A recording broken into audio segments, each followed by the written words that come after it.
Hi everyone, welcome to the Woman of Honor series once again. ഇന്ന് Easter ദിനം, Easter ഞായർ എല്ലാവർക്കും ഒരു സുദിനം ആശംസിക്കുന്നു. സമാധാനത്തിൻ്റെയും സന്തോഷത്തിൻ്റെയും പ്രത്യാശയുടെയും പുതിയ തളിരുകൾ എല്ലാവരുടെയും ജീവിതത്തിൽ ഉണ്ടാകട്ടെ എന്ന് പ്രാർത്ഥിക്കുന്നു. അതോടൊപ്പം കർത്താവായ യേശു ക്രിസ്തുവിൻ്റെ ഉയർത്തെഴുന്നേൽപ്പ് പെരുന്നാളിൻ്റെ എല്ലാവിധമായ ആശംസകളും നേരുകയാണ്.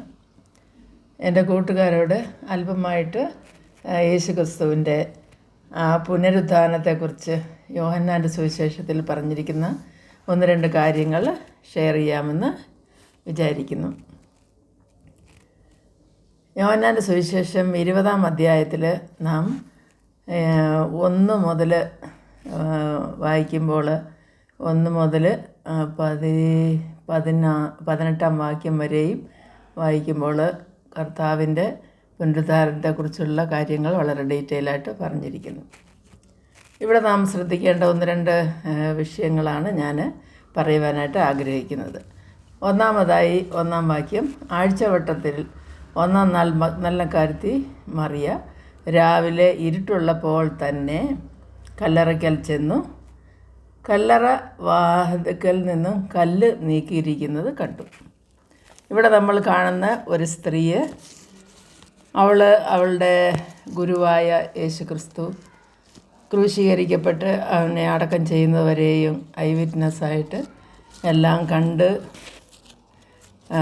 ആ കാര്യങ്ങളെല്ലാം മനസ്സിലാക്കി അതിൽ ആ ദുഃഖത്തിലൊക്കെയും പങ്കുചേർന്ന ഒരു സ്ത്രീയാണ്. അതോടൊപ്പം തന്നെ അവൾ മാതാവിനോടും മറ്റുള്ള സ്ത്രീകളോടുമൊപ്പം പ്രാർത്ഥിച്ചുകൊണ്ടൊക്കെ ഇരുന്നു. എന്നാൽ ആഴ്ചവട്ടത്തിൻ്റെ 1-ാം നാളായ ദിവസം അതിരാവിലെ തന്നെ ഇരുട്ടുള്ളപ്പോൾ തന്നെ അവൾ കല്ലറയ്ക്കലെത്തുന്നതായിട്ട് നമ്മൾ കാണുന്നു. യഹൂദന്മാരുടെ ആചാരപ്രകാരം അവർ തൈലം പൂശുവാൻ അങ്ങനെയുള്ള കാര്യങ്ങൾക്കൊക്കെ കല്ലറയ്ക്കൽ പോകുന്ന പതിവുണ്ട്. എന്നാൽ ഇവിടെ അവൾ എന്ത് ചെയ്യാൻ പോയി എന്നുള്ളതൊന്നും ഇവിടെ എഴുതിയിട്ടില്ല.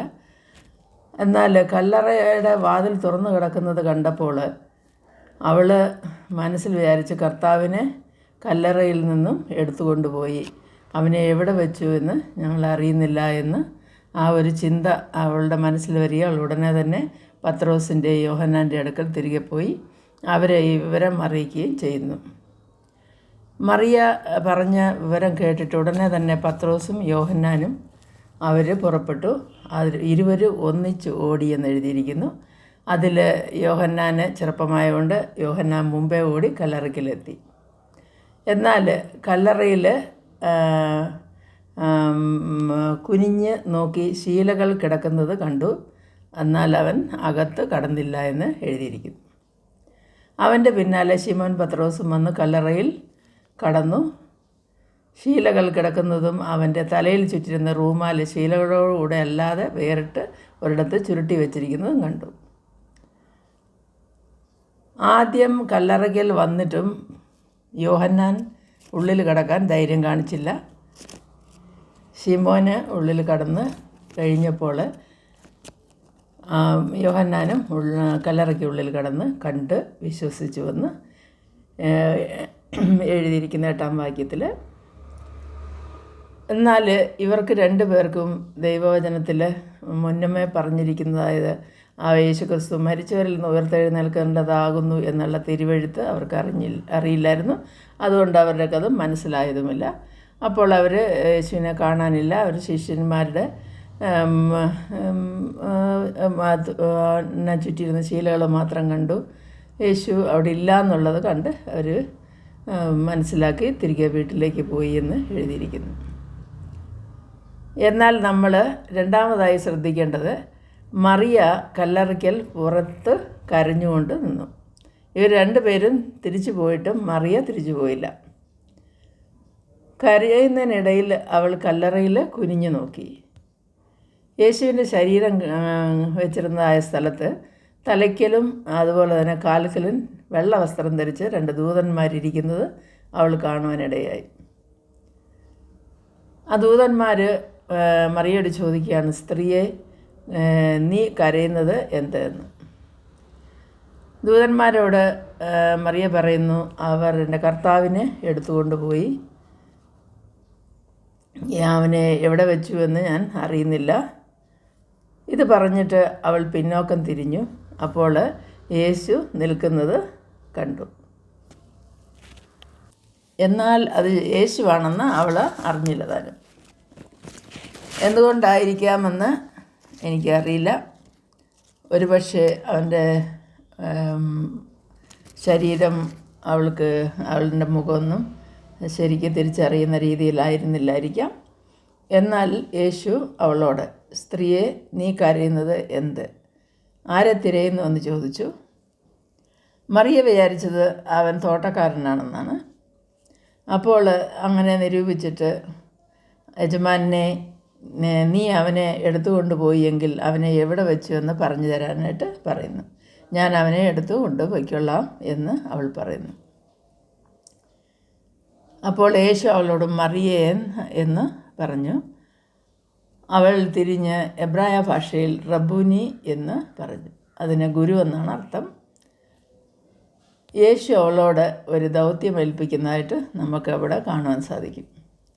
17-ാം വാക്യത്തിൽ യേശു അവളോട്, എന്നെ തുടരുത്, ഞാൻ ഇതുവരെ പിതാവിൻ്റെ അടുക്കൽ കയറിപ്പോയില്ല. എങ്കിലും നീ എൻ്റെ സഹോദരന്മാരുടെ അടുക്കൽ ചെന്ന് എൻ്റെ പിതാവും നിങ്ങളുടെ പിതാവും എൻ്റെ ദൈവവും നിങ്ങളുടെ ദൈവവുമായവൻ്റെ അടുക്കൽ ഞാൻ കയറിപ്പോകുന്നുവെന്ന് അവരോട് പറക എന്ന് പറഞ്ഞു. അതായത് യേശു ക്രിസ്തു ഉയർത്തെഴുന്നേറ്റ് അവൻ്റെ പിതാവും നമ്മുടെ പിതാവും അവൻ്റെ ദൈവവും നമ്മുടെ ദൈവവുമായവൻ്റെ അടുക്കിലേക്ക് കയറിപ്പോകുന്നുവെന്ന് ശിഷ്യന്മാരോട് പറയുവാനായിട്ടുള്ള ദൗത്യം മറിയയെ ഏൽപ്പിക്കുകയാണ് ചെയ്തത്. മഗ്ദലക്കാരത്തി മറിയ വന്ന് താൻ കർത്താവിനെ കണ്ടു എന്നും അവൻ ഇങ്ങനെ തന്നോട് പറഞ്ഞുവെന്നും ശിഷ്യന്മാരെ അറിയിച്ചു. ഇവിടെ നമുക്ക് ചിന്തിക്കുമ്പോൾ യേശുക്രിസ്തു ഉയർത്തെഴുന്നേറ്റ് ആദ്യമായിട്ട് സംസാരിച്ചത് ഒരു സ്ത്രീയോടാണ്. അതുപോലെ ആദ്യമായിട്ട് സുവിശേഷത്തിൻ്റെ ദൗത്യം ഏൽപ്പിച്ചതും ഒരു സ്ത്രീയാണ്. ഇന്ന് നമ്മൾ ജീവിക്കുന്ന ഈ നൂറ്റാണ്ടിൽ എല്ലാ സ്ഥലങ്ങളിലും സ്ത്രീകൾക്ക് പ്രാതിനിധ്യമുണ്ട്.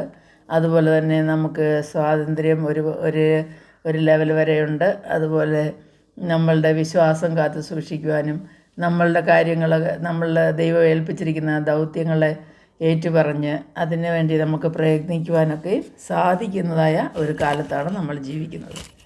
എന്നാൽ പീഡനവും പ്രയാസവും കഷ്ടവും ഒക്കെ ഉണ്ട്. അതിൻ്റെ എല്ലാം മധ്യത്തിലും അതിനെ ചെറുത്ത് തോൽപ്പിച്ച അനേക വ്യക്തികളെ നമുക്ക് ആദിമസഭയിൽ കാണുവാൻ സാധിക്കും. ഇന്ന് നമ്മൾക്ക് സ്ത്രീകളായിരിക്കും നമ്മൾ അറ്റ്ലീസ്റ്റ് നമ്മളുടെ ഭവനങ്ങളിലുള്ളവരോടെങ്കിലും യേശുവിൻ്റെ ഉയർത്തെഴുന്നേൽപ്പിനെക്കുറിച്ചും അവൻ്റെ ദൗത്യത്തെക്കുറിച്ചും അവൻ്റെ രക്ഷാപ്രവർത്തനങ്ങളെക്കുറിച്ചൊക്കെയും ഷെയർ ചെയ്യുവാനായിട്ടുള്ള ഒരു സാവകാശവും അതിനുള്ള സമയവും കണ്ടെത്തേണ്ടത് വളരെ അത്യാവശ്യമാണ്. നമ്മുടെ തലമുറകൾ നശിച്ചു പോകാതെ ദൈവത്തിനായി അവരെ സൂക്ഷിപ്പാനായിട്ട് കർത്താവിൻ്റെ വചനമല്ലാതെ മറ്റൊന്നുമില്ല എന്നുള്ളതാണ്. യേശുവിൻ്റെ ഈ ഉയർപ്പിൻ്റെ നാളിൽ എല്ലാവർക്കും നല്ല ഒരു ദിവസം ആശംസിക്കുകയും ഉയർപ്പിൻ്റെ എല്ലാവിധമായ അനുഗ്രഹങ്ങളും കൃപയും നമ്മോടൊപ്പം ഉണ്ടായിരിക്കട്ടെ എന്ന് ആശംസിക്കുകയും ചെയ്യുന്നു. എല്ലാവർക്കും ഒരു നല്ല ദിനം ആശംസിച്ചുകൊണ്ട് ഈ വീഡിയോ ചുരുക്കുന്നു. ഇഷ്ടമായാൽ ലൈക്ക് ചെയ്യണം, സബ്സ്ക്രൈബ് ചെയ്യാൻ മറക്കരുത്. Wish you all A happy Easter.